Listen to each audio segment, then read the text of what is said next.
मक्का को फतह करने के बाद मुसलमान अरब के सबसे ताकतवर फोर्स बन गए, लेकिन अरब के दो बड़े कबीले बनु हवाजीन और बनु सकीफ ने मुसलमानों को पूरे अरब पर हुक्मरानी से रोकने के लिए मुसलमानों से जंग करने का ऐलान कर दिया। ये बनु सकीफ पता है कौन सा कबीला है? ये ताइफ का वही कबीला है जिसने कुछ साल पहले जब रसूलुल्लाह सल्लल्लाहु अलैहि वसल्लम इन्हें इस्लाम की दावत देने के लिए गए तो उन्होंने रसूलुल्लाह सल्लल्लाहु अलैहि वसल्लम को कमजोर समझकर उनका बहुत मजाक उड़ाया और इतने पत्थर मारे कि रसूलुल्लाह सल्लल्लाहु अलैहि वसल्लम के जिस्म को खून से लाल कर दिया। लेकिन फिर भी रसूलुल्लाह सल्लल्लाहु अलैहि वसल्लम ने इन सबको माफ कर दिया था। और इसके कुछ ही साल बाद मक्का को फतह करने के बाद अब हालात बिल्कुल बदल चुके थे और रसूलुल्लाह सल्लल्लाहु अलैहि वसल्लम पूरे अरब से 12,000 लोगों की फौज लेकर ताइफ की तरफ रवाना हुए।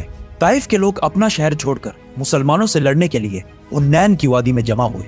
हुन्नैन मक्का और ताइफ के बीच में एक इलाका है जो दो बड़े पहाड़ों के दरमियान में वाक़ है। ताइफ के लीडर ने अपनी सारी फौज हुन्नैन के वादी में जमा कर ली और उन सबको ऑर्डर दिया कि सारी फौज अपने बच्चों और औरतों को भी साथ लेकर आएंगे ताकि उसकी फौज जंग छोड़कर भाग ना जाए और फुल दलेरी और डेडिकेशन के साथ लड़े। मक्का को फतह करने के सिर्फ 14 दिन बाद रसूलुल्लाह सल्लल्लाहु अलैहि वसल्लम 12,000 लोगों की फौज लेकर हुन्नैन की तरफ रवाना हुए।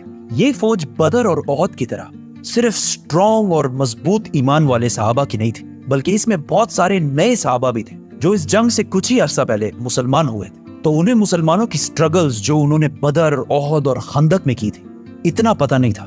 तो उन्होंने रसूलुल्लाह सल्लल्लाहु अलैहि वसल्लम से एक अजीब डिमांड की कि हमें एक ऐसा दरख्त और एक ऐसा पेड़ बना कर दे जो बहुत बड़ा हो और उसके नीचे बहुत शेड हो। मतलब आप तो नबी हैं, आप तो कुछ भी कर सकते हैं। तो रसूलुल्लाह सल्लल्लाहु अलैहि वसल्लम ने इन्हें कहा कि अब तुम मुझसे वही डिमांड्स कर रहे हो जो बनी इसराइल ने मूसा अलैहिस्सलाम से की थी। यकीनन तुम लोग इंतहाई जाहिल हो। फिर कुछ और नए मुसलमान कहने लगे कि हमारे नंबर्स तो बहुत ज्यादा है, 12,000 है, हम तो आराम से जंग जीत जाए। जिस पर रसूलुल्लाह सल्लल्लाहु अलैहि वसल्लम को बहुत गुस्सा आया क्योंकि ये नए मुसलमान अल्लाह से ज्यादा अपने नंबर्स पर यकीन करने लगे थे। मुसलमान हुन्नैन के दो पहाड़ों के दरमियान सुबह होने से कुछ ही देर पहले अंधेरे में पहुंचे।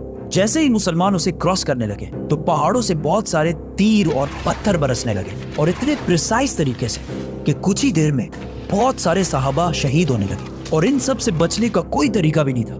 तो मुसलमान वहां से वापस मक्का की तरफ भागने लगे। ये देखकर दुश्मन की मेन फौज ने मुसलमानों पर फुल फ्लेज हमला कर दी और मुसलमानों की ऑलमोस्ट पूरी फौज 12,000 लोग जंग छोड़कर भागने लगे। ऐसा लग रहा था कि मुसलमान क्लियरली ये जंग हार चुके। ताइफ वाले बहुत खुशी और जोश के साथ बहुत तेजी से आगे बढ़ने लगे क्योंकि उन्होंने देखा कि सारी फौज भाग रही है। लेकिन